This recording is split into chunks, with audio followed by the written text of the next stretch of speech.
with Elizabeth, week 13. So last week we did my trip to Nashville, and this week I didn't really have anything. Oh no, last week we did the Moxie, and the week before that was a trip to Nashville. And this week I didn't really have anything too big planned. But I just wanted to talk about how to really get started as an artist, and the 3 things that you need to have, and what are some, like good ways to advertise and everything. So first of all, it's best to treat your music like a business, because initially you're just trying to sell it, and labels are looking to invest in small businesses nowadays versus people that they have to completely remold. So the 3 things that you really need are Facebook, YouTube, Twitter. Those are the 3 most popular social media sites, and social media is a must-have if you want yours. I mean, every now and then a song goes viral unexpectedly, like Lost Boy, which was the most recent one, that she didn't know that was going to happen, but you still, the more fans you have, the more you have yourself set up, once something does go viral, the easier it is to keep that success going and to build off of it. Anyway, so consistency is the most important thing. So between your Facebook, YouTube, and Twitter, you should have the same header, the same kind of style. You try and use the same kind of font, because you want people to recognize it between the different pages and be like, oh, that's Elizabeth, or oh, that's, Sarah, or that's whoever. Because it's familiar to them. Try and use the same color scheme. You want to build a brand, and try and dress similar in your photos, or for your profile picture, use a similar one, just so it's recognizable, it's very distinguished. And just anything that you can do to make yourself and your pages unique is a plus. So Facebook is good for promoting events. It's actually the best way to interact with your fans, because YouTube and Twitter you can leave comments and tweet, but Facebook you can actually have conversations with them. So initially, you kind of want to use YouTube and Twitter to draw your fans to your Facebook, or in reality you really need to have a website that links all of these to them.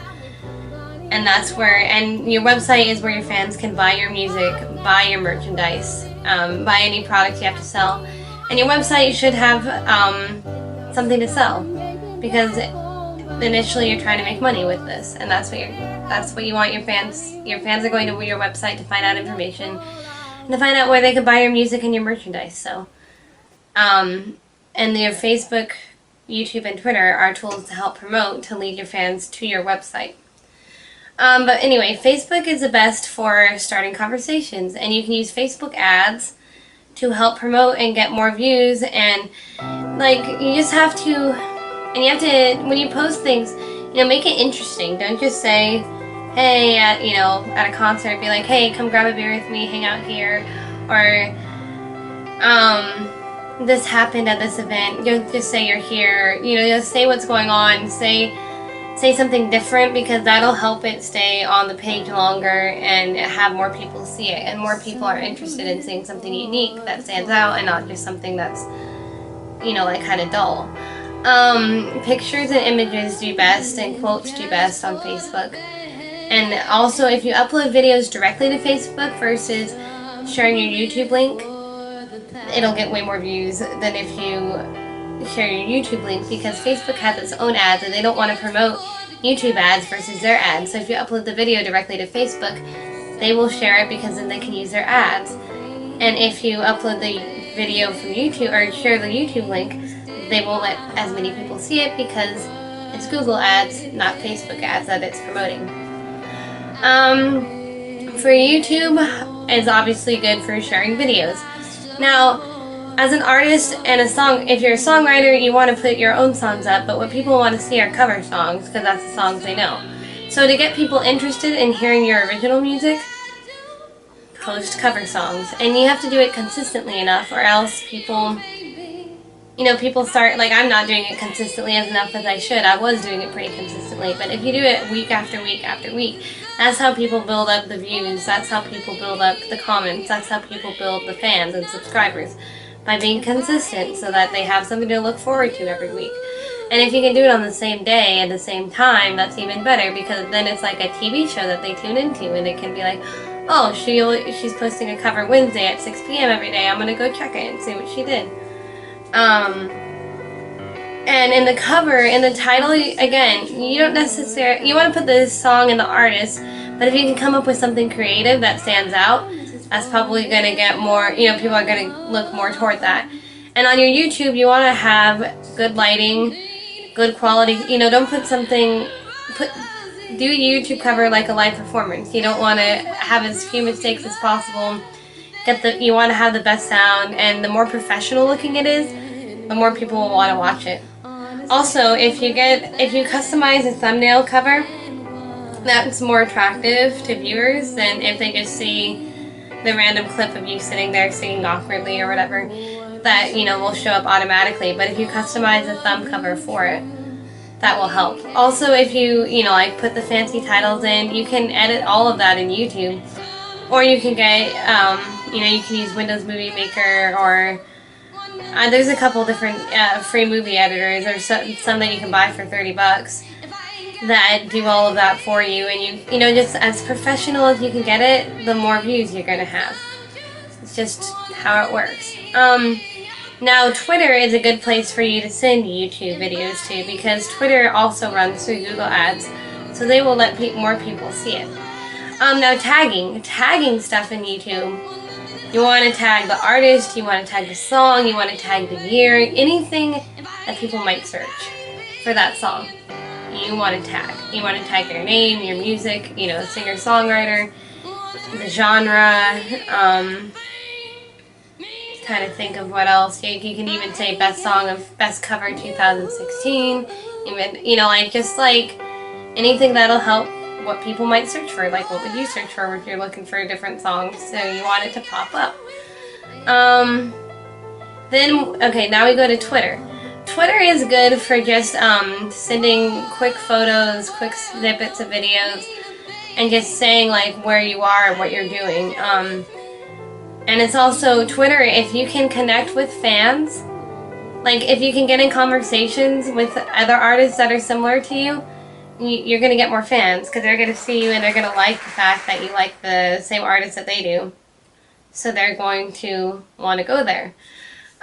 Twitter, a good way to get followers is, first of all, follow the follow rule. If someone follows you, you follow them back. Message them, stay in contact, be like, hey, what's up? Don't just shove your music down their face either, because people want to get to know you before they listen to your music, because they want to know okay, who is this person I'm listening to? Because if they don't know who you are, they're not going to want to listen to your music. People know who Meghan Trainor and Rihanna and everybody, Beyonce, the stars are. So they're like, oh, this person's really cool, I want to go listen to their music. I know they're big. But if you're just starting out on Twitter and you're this random person, they, let them get to know you. You want to find out as much information about your fans, and you can do little polls and be cats, dogs, squirrels, or whatever, and figure out, what kind of animals they like, what kind of, do they like songs about love, lust, or jealousy, that kind of thing. And then when you write your songs, you're gearing them more toward your fans. And then once you get to know your fans, you can write songs that they, what they want to hear and what they are going to buy from you. So Twitter's really good for that, and to get more, and a trick to get fans is to follow followers of artists that you think are similar to you.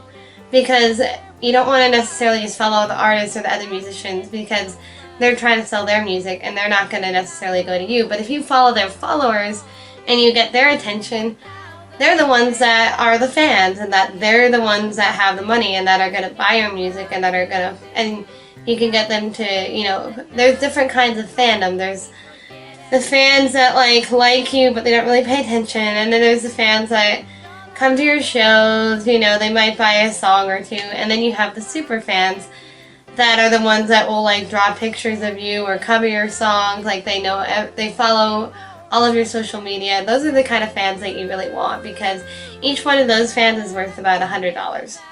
So the more super fans you can get is just more income for you.